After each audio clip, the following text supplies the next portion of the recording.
I posted this clip on Twitter a few days ago trying to see if anyone would understood why Verina is the most overpowered character in this game. Nobody knows. Some theorize that it's because she has a revive passive, while others straight up think that she's actually bad because she's a healer. I'll tell you what, you're all wrong.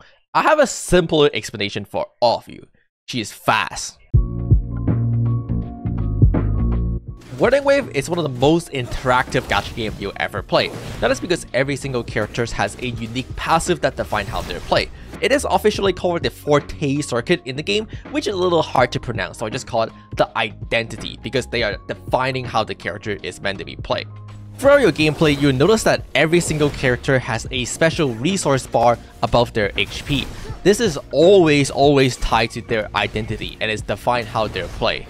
For the most part, this part of the game usually requires you to do something special, but also give you something special in return.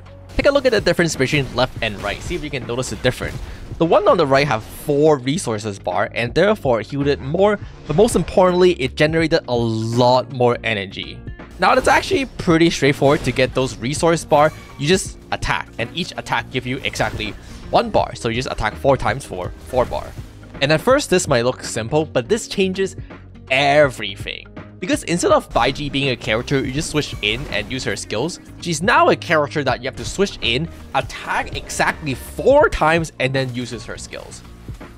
But the biggest difference here is of course that your field time requirement is significantly longer, more than double. So your job as a player is to evaluate, is it worth spending more time on one character, therefore losing few time for other characters. An example would be, instead of doing big damage with your main DPS Jian, you switch to Baiji to attack slowly with your Pokemon, doing no damage in the process.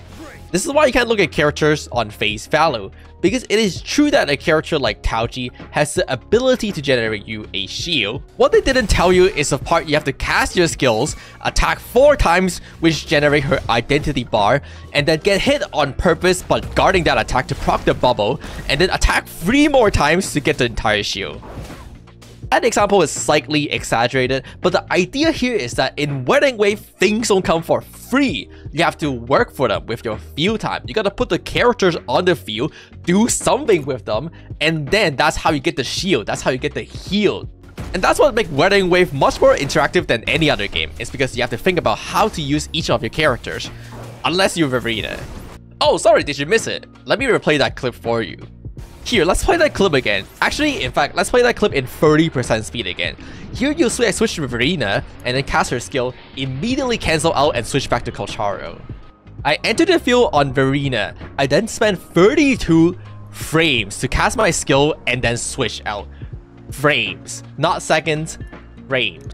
In half a second, Verina is able to accomplish 2 things. Verina's skill cast will give her entire team a 20% attack boost, and within 0.5 seconds, she'll make my Colcharo attack went from 1744 to 1901. And if you thought that was it, man, just wait.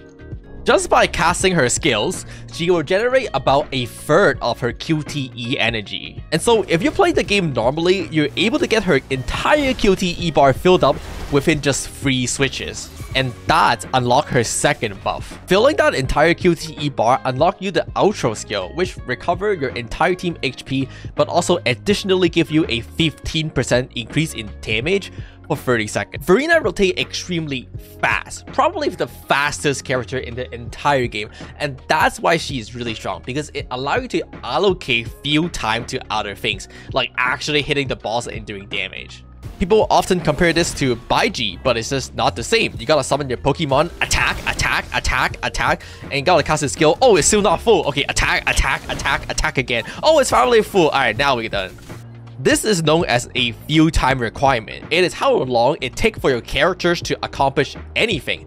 And I think this is really cool about Wuthering Waves because it means that things have trade-off.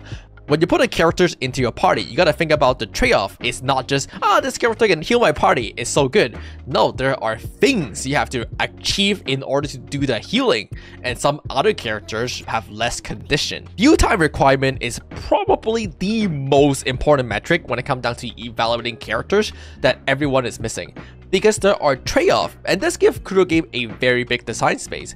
In the future, they can make a character that easy to use, attack really quick, but doesn't do that much damage, or they can make a characters with really difficult to use the kit, really hard to pull off combo and attack really slow, but in return, it reward you with bigger damage. And so it could come down to preference on the character you actually choose, and this gives player a lot of incentive to find the playstyles they want to play. And I think that's really good about this game. And again, that's why this game is so much more interactive.